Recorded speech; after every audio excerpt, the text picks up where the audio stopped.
শুরু করছি আমি তো ভালোবাসি তোকে উপন্যাসের সিজন 2। লিখেছেন ফারজানা মনি। পর্ব 17 থেকে 19। আরিফ এক পা করে মিমের দিকে এগোচ্ছে। মিমও এক পা করে পেছনের দিকে পেছোচ্ছে। মিম কিছুটা ভীতু চোখে আরিফের দিকে তাকালো, কাপা কণ্ঠে বলল, আরিফ ভাইয়া, কি হলো? কেন এনেছেন? বলবেন তো? আরিফ স্থির চোখে মিমের ভয়ার্ত মুখের দিকে তাকিয়ে আছে। বলল, মিম, তুমি ভয় পেও না। তোমার অসম্মান হবে এমন কিছু আমি করব না। আমি তোমার সাথে কয়েকটা কথা বলতে চাই, বলেই চলে যাব। এমন এমন কি বলবেন, যার জন্য এত রাতে বৃষ্টির মধ্যে ছাদে নিয়ে আসতে হলো? আমাকে যেতে দিন, কেউ দেখলে সমস্যা হবে। আরিফ মোহনীয় দৃষ্টিতে মিমের বৃষ্টি ভেজা মুখের দিকে তাকিয়ে আছে। তার চোখ দুটো কিছু বলছে, যা আরিফ মুখ ফুটে বলতে পারছে না। হঠাৎ আরিফ মিমের দুগালে দুহাত রেখে কণ্ঠে মাদকতা মিশিয়ে বলল, মিম, আমার জীবনে তুমি সেই ব্যক্তি যাকে দেখলে মুহূর্তেই আমার হৃদস্পন্দন বেড়ে যায়, যাকে এক মুহূর্ত দেখার তৃষ্ণা আমার হৃদয়কে ব্যাকুল করে, যার জন্য নানান অজুহাত এই খানবাড়িতে আমাকে বারংবার নিয়ে আসে। মিম, তুমি সত্যিই জানো না, তুমি হাসলে তোমার ওই চোখ দুটো হাসে। তোমার ওই সমুদ্রের মতো গভীর চোখের চাহনি দেখে আমার হৃদয় ঘায়েল হয় প্রতিক্ষণে, প্রতি মুহূর্তে। আমার চোখে তুমি এক ভয়ঙ্কর সুন্দরী, যার মোহে আমি সারা জীবন কাটিয়ে দিতে পারি। আমার হৃদয়ের রানী, তুমি কি আমার হবে? থাকবে সারা জীবন আমার সাথে? দুজন হাতে হাত রেখে পথ চলবো একসাথে। কথা দিচ্ছি, কোনো অভিযোগ করার সুযোগ দিব না। ভালোবাসি, ভীষণ ভালোবাসি, খুব খুব ভালোবাসি। মিম নিশ্চুপ। সে অবাক, কিন্তু তার চোখ দুটো শান্ত। মিম শান্ত দৃষ্টিতে আরিফের মুখপানে তাকিয়ে আছে। কি থেকে কি হয়ে যাচ্ছে, সব তার মস্তিষ্কের উপর দিয়ে যাচ্ছে। মিম কিছুই বলছে না। এটা দেখে আরিফ তার দুখাতে হাত রাখে, ঝাঁকুনি দিয়ে বলল, মিম, তুমি কি শুনতে পাচ্ছ আমার কথা? তুমি কি উপলব্ধি করছো এই হৃদয়ের ব্যাকুলতা? মিমের মনে হয় কিছুটা এখন হুঁশ ফিরল। ভাইয়া, কি বলছেন এসব? আমার খুব ভয় করছে, আমাকে যেতে দিন প্লিজ। বলেই মিম গেটের দিকে পা বাড়ালো। পেছন থেকে আরিফ তার এক হাত ধরে বলল, চলে যাচ্ছ যাও, পালাচ্ছ পালাও, কিন্তু যত দূরেই পালাও, তুমি কিন্তু আমারই। আমি যতটা শান্ত তোমাকে ছাড়া, আমি ততটাই ভয়ঙ্কর। আরিফ হাতটা ছাড়তে মিম দৌড়ে ছুটে পালালো রুমের দিকে। ঠাস করে রুমের দরজা বন্ধ করে মিম দরজায় কাঁধ থেকে হাঁটু ভেঙে নিচে বসলো। তার হাত পা থরথর করে কাঁপছে। কি হচ্ছে এসব? মিম কিছুটা আরিফকে পছন্দ করলেও সে কখনো এমন কিছু আশা করেনি। মিমের কিশোরী হৃদয় আরিফের মোহমায়ায় আটকে গেছে, কিন্তু তা সে কি করে স্বীকার করবে আরিফের কাছে? ভাবতেই তার লজ্জায় মরি মরি অবস্থা। তাছাড়া ফ্যামিলি কি মানবে? ভাইরা কি কখনো মানবে? ভাবতে ভাবতে মিম ফ্লোরে শুয়ে পড়ল। আরিফকে নিয়ে এখন লজ্জার সাথে সাথে মিমের ভয়ও কাজ করছে। আজ আরিফের কয়েকটা কথা শুনে মনে হয়েছে আরিফ মিমকে ঠান্ডা স্বরে হুমকি দিয়েছে। কি করবে সে? ভাবতেই তার মাথা ঘুরাচ্ছে। ভাবতে ভাবতে ক্লান্ত মস্তিষ্ক নিয়ে মিম ফ্লোরেই ঘুমের রাজ্যে তলিয়ে গেল। ফজরের আজান পড়ছে চারিদিকে। তানভীর বন্যার মাথায় হাত বুলিয়ে ডাকছে, বন্যা, বন্যা ফুল, ওঠো, ফজরের আজান দিচ্ছে। বন্যা ঘুমো ঘুমো চোখে তাকালো, দেখলো সামনে তানভীর তার মুখের দিকে ঝুঁকে আছে। আ আ করে বলেই চিৎকার দিয়ে শোয়া থেকে উঠে বসলো। শরীরের দিকে তাকিয়ে দেখলো একটা টি শার্ট পরা। এই টি শার্টটি কার সে নিজেও জানে না। ভয়ার্ত কণ্ঠে বলল, আপনি এখানে কি করেন? আমার বাড়িতে এত রাতে কিভাবে ঢুকলেন? আমাকে চেঞ্জ করিয়েছে কে? বেচারা তানভীর হতভম্ব মুখ নিয়ে তাকিয়ে আছে। এ কি হলো? তার বউ এ কি বলছে? তানভীর নিজেকে কিছুটা শান্ত করে বলল, বন্যা ফুল, তুমি কি ভুলে গেছো গতকাল আমাদের বিয়ে হয়েছে? তুমি এখন আমাদের বাড়িতে। বন্যা স্তব্ধ হয়ে গেল। ঠিকই তো, সে তো এখন খান বাড়িতে, তানভীর তার স্বামী। বন্যা আস্তে আস্তে বলল, ইয়ে মানে আসলে আপনি যেভাবে মুখের উপর ঝুঁকেছিলেন আমি তো ভয় পেয়েছিলাম, আর হঠাৎ করে ঘুম ভাঙায় সব গুলিয়ে ফেলেছি। তানভীর হাসলো। ঠিক আছে, নো প্রবলেম। এখন গোসলে যাও, চারিদিকে আজান পড়ছে। এসে ফজরের নামাজ আদায় করো, আমি মসজিদে যাচ্ছি। বন্যা বলল, ঠিক আছে। মনে মনে আওড়াচ্ছে, ভিলেনের বাচ্চা ভিলেন। আমার সারা শরীর ব্যথায় টনটন করছে।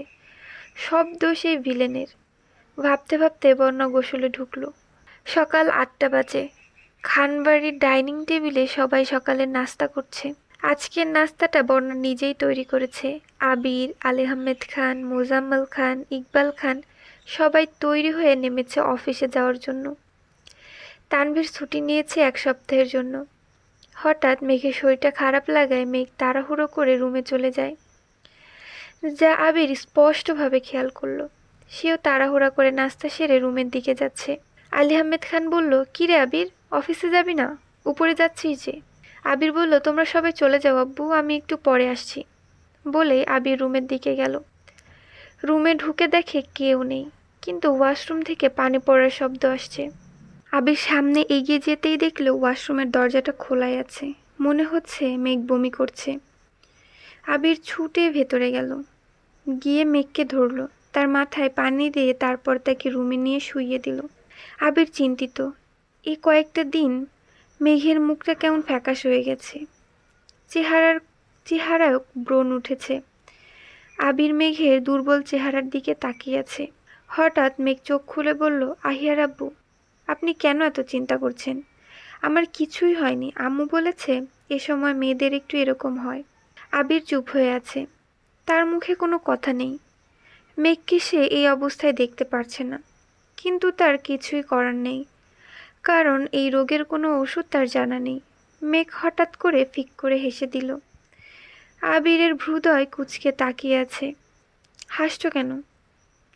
আচ্ছা আহিয়ার আব্বু, আমার একটু অসুস্থতা শুনে তুমি যে এতটা ব্যাকুল হও, যদি আহিয়া হওয়ার সময় আমি মারা যাই? আবির চমকে উঠে দাঁড়ালো। মেঘ আবিরের রক্তচক্ষু দেখে ভয়ে বলল, না মানে এমনি বলেছি। নেক্সট টাইম এমনিও বলবি না। আবির মেঘের কপালে একটা চুমু দিয়ে বলল, তোমার কি এখন একটু ভালো লাগছে? আমি কি অফিসে যাব নাকি আজকে ছুটি নিয়ে বাড়িতে থাকব? আপনি যান, আমি ঠিক আছি।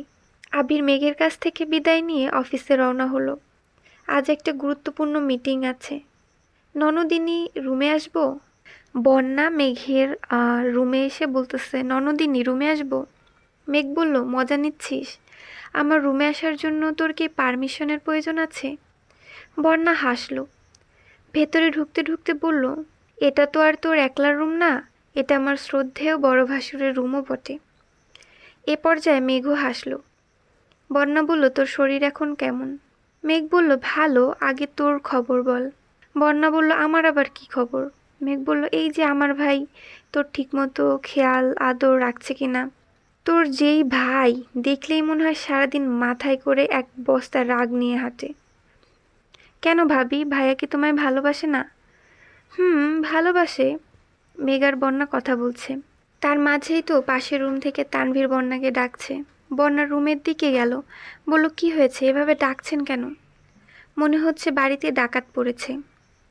বন্যার কথা শুনে তানভীর একটু হাসলো, পিছন থেকে জড়িয়ে ধরে বলল, বন্যা ফুল, তুমি কোথায় গিয়েছিলে? বন্যা কিছুটা লাজুক হয়ে মাথাটা নেতিয়ে রেখেছে। তানভীর তার কানে একটা চুমু দিয়ে বলল, তাড়াতাড়ি রেডি হও, আমরা আজকে বিকাল 5টায় বান্দরবন যাচ্ছি। বন্যা তার বড় বড় চোখ দুটিকে গোল গোল করে তাকিয়ে আছে। তানভীরের অভিব্যক্তি বুঝার সাধ্য তার নেই। বন্যা বলল, হঠাৎ বান্দরবন কেন? কয়েকদিন পরে গেলে চলতো না? তানভীর বলল, কেন, কোনো সমস্যা? না মানে মেঘের শরীরটা ভালো নেই, এই সময় বাড়ি থেকে বের হওয়া কেমন দেখায় যেন। তানভীর বলল, সমস্যা নেই, ভাইয়া বলেছে যেতে। আবির ভাই যেতে বলেছে? আমাদের জন্য 7 দিনের হানিমুন প্যাকেজ ভাইয়া ঠিক করেছে। এটা আমায় ভাইয়া গিফট করেছে বলেই পকেট থেকে দুটো 7 দিনের হানিমুন প্যাকেজের বান্দরবন টিকিট মেলে দেখালো। বন্যা মৃদু হাসল, বলল, আমি মনে হয় পৃথিবীতে প্রথম নতুন বউ যে ভাসুরের হাত থেকে হানিমুনের টিকিট পেয়েছি। বিকেল 3টা বাজে। মিম সোফার রুমে বসে টিভি দেখছে। তখনই বাইকের শব্দ পেয়ে ঘাড় ঘুরিয়ে বাইরের দিকে তাকালো। তাকিয়ে দেখলো আবির এসেছে। আবির ভাইয়াকে দেখে সাথে সাথেই টিভি অফ করে দিয়ে নিজের রুমের দিকে ছুটল। আবির ভাইয়া দেখলেই নিশ্চয় এখন ধমক দিবে, বলবে দুপুরবেলা টিভির রুমে কি করছিস। মালিহা খান, হালিমা খান, আকলিমা খান, মেঘো আদি সবাই যার যার রুমে রেস্ট নিচ্ছে। নিচে কাউকে না দেখে আবির সরাসরি নিজের রুমের দিকে গেল। যাওয়ার সময় তানভীরের রুমের দিকে চোখ পড়ল। দরজাটা ভিড়ানো। তানভীরের সাথে একটু দেখা করা প্রয়োজন, কিন্তু এখন তো সরাসরি আর তানভীরের রুমে ঢোকা যাবে না। এখন তানভীর ছাড়া এই রুমে বন্যাও থাকে। তাই আবির নিজের রুমের দিকে গেল। আবির রুমের দরজাটা মৃদু ধাক্কা দিল। সামনে তাকিয়ে দেখল বিছানায় তার মেঘ শুয়ে শুয়ে উপন্যাসের বই পড়ছে। কিন্তু এ কি, মেঘ বই পড়ছে আর কাঁদছে কেন? আবির ছুটে গেল মেঘের দিকে। কি হয়েছে তোর মেঘ? মেঘ আবিরের শব্দ পেয়ে চোখ তুলে তাকালো। আবির মেঘের রক্তলাল চোখের দিকে তাকিয়ে উতলা কণ্ঠে জিজ্ঞেস করলো, কি হয়েছে তোর? কে কি বলেছে বল আমায়। কি রে, কথা বলছিস না কেন? মেঘ আবিরকে জড়িয়ে ধরে ফুপিয়ে ফুপিয়ে কেঁদে দিল। আবির তো মেঘের কান্না দেখেই স্তব্ধ হয়ে গেছে। কি হয়েছে তার মেঘের? কেন সে এভাবে কাঁদছে? আবির বারবার মেঘকে জিজ্ঞেস করছে, কি হয়েছে তোর, বলবি তো? অসুস্থ লাগছে, ডক্টর ডাকবো? কি রে, কথা বল। মেঘ কাঁপা কাঁপা আঙ্গুলে উপন্যাসের বইয়ের দিকে দেখিয়ে দিল। আবির বইটাকে হাতে নিয়ে উল্টো পাল্টা করে দেখে বলল, বইয়ে কি হয়েছে? কোথাও তো কিছু দেখতে পাচ্ছি না। মেঘ কাঁপা কাঁপা আধো আধো কণ্ঠে বলল, গল্পের নামটা শুনে ভালো লেগেছিল তাই পড়ছিলাম, কিন্তু গল্পের নায়ক জয় আমির মারা গেছে। আমার খুব কষ্ট হচ্ছে আবির ভাই। আবির শান্ত দৃষ্টিতে মেঘের দিকে তাকিয়ে দীর্ঘশ্বাস ফেলল। বলল, তোর মতো বোকা মেয়ে আমি আমার জীবনে একটাও দেখিনি। গল্প পড়ে কেউ এভাবে কাঁদে? তুই তো আমাকে ভয় পাইয়ে দিয়েছিস। গল্পের নায়ক মারা যায়, তুই এভাবে কাঁদছিস। আর যদি আমি মারা যাই তাহলে কি করবি? সাথে সাথেই মেঘ হুঙ্কার দিয়ে আবিরের মুখ চেপে ধরল। বলল, কি বলছেন এসব? আর কখনো এসব বলবেন না। বলেই মেঘ আবিরকে শক্ত করে জড়িয়ে ধরল। আবির মৃদু হাসল। আবির ও মেঘকে জড়িয়ে ধরল। কিছুক্ষণ সময় দুজনেই চুপচাপ থেকে হঠাৎ মেঘ বলল, ছাড়েন আমায়। আপনার জন্য খাবার নিয়ে উপরে আসবো নাকি নিচে যাবেন? আবির বলল, কোনোটাই না, আমি অফিস থেকে লাঞ্চ করে এসেছি। আজ এত তাড়াতাড়ি ফিরলেন যে? সকালে তোমায় অসুস্থ দেখে গেলাম, তাই মনটা ভালো লাগছিল না। আরও আগেই চলে আসতাম, কিন্তু ক্লায়েন্ট মিটিংটা একটু লেট করে শুরু হয়েছিল। তোমার এখন কেমন লাগছে? মেঘ বলল, ভালো। যান ফ্রেশ হয়ে আসেন। তানভীর কি রুমে আছে? ওরা ট্রিপে যেতে রেডি তো? তুমি কি জানো কিছু? মেঘ বলল, বেবি একটু আগে এসেছিল, বলছে সব রেডি আছে। আবির বলল, বেবিকে এইবার ভাবি বলা শিখো, ও তোমার বড় ভাইয়ের বউ হয় এখন। মেঘ বলল, বলতে তো চাই কিন্তু মনে থাকে না। আবির আরেক দফা হাসল। আবিরের হাসি দেখে মেঘও হাসল। আবির মেঘের কপালে চুমু দিয়ে ফ্রেশ হতে গেল। মিম ব্যালকনিতে দাঁড়িয়ে দুপুরের কড়া রোদের দিকে তাকিয়ে আছে। সে আজকাল একা একাই হাসে। এই যে এখন সকালের কিছু স্মৃতি মনে করে সে একা একাই হাসছে। সকালে মাহমুদা খান তার ফ্যামিলি নিয়ে নিজের বাড়িতে চলে গেছে।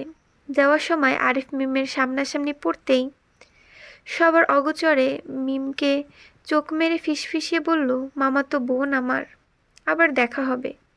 মিম হতবিহ্বল চোখে আরিফের যাওয়ার পানে তাকিয়েছিল। আজকাল আরিফকে দেখলে মুখে কোনো কথাই আসে না তার। সম্পর্কটা প্রথমের মতো থাকলে হয়তো এখন মিম কয়েকটা কটু কথা শুনিয়ে দিত। আরিফ যাওয়ার পরে মিম অনেকক্ষণ দরজা বন্ধ করে নিজের রুমের ফ্লোরে বসেছিল। বাড়িতে তার নিজের লোকেরা সবাই আছে, তাও আজ কেন জানি বুকের ভেতরটা ফাঁকা ফাঁকা লাগছে। মনে হচ্ছে কি যেন নেই। এখন মিম ব্যালকনিতে দাঁড়িয়ে দুপুরের রোদের দিকে তাকিয়ে ভাবছে, যদি সে এখন দেখতো। আরিফ খান বাড়ির গেট দিয়ে ঢুকছে। এসে তাকে বলছে, মিম, তোমার জন্য মনটা ছটফট করছিল তাই চলে এসেছি। মিম হাসলো আর মনে মনে বলল, কি বোকা বোকা চিন্তা ভাবনা হয়েছে তোর মিম। মানে ব্যালকনিতে দাঁড়িয়ে দাঁড়িয়ে দুপুরের রোদের ওই আলোতে ও ভাবতেছে এখন যদি সে আসতো। আর ভাবতেছে মানে এমন একটা সিন হয়েছে যে আরিফ আসছে, আরিফ ওকে এসে বলতেছে যে তোমার জন্য অনেক ছটফট লাগছিল তাই চলে আসছি, বাট এরকম কিছুই হয়নি। তানভীর বলল, বন্যা, এই বন্যা, তোমার কি এখনো দুপুরে রেস্ট নেওয়া হয়নি? বেলা 4টা বাজে, 5টায় ট্রেন, আমাদের রেডি হতে হবে তো। বন্যা বলল, আর একটু ঘুমাতে দেন প্লিজ, রাতে ঘুম হয়নি কাল।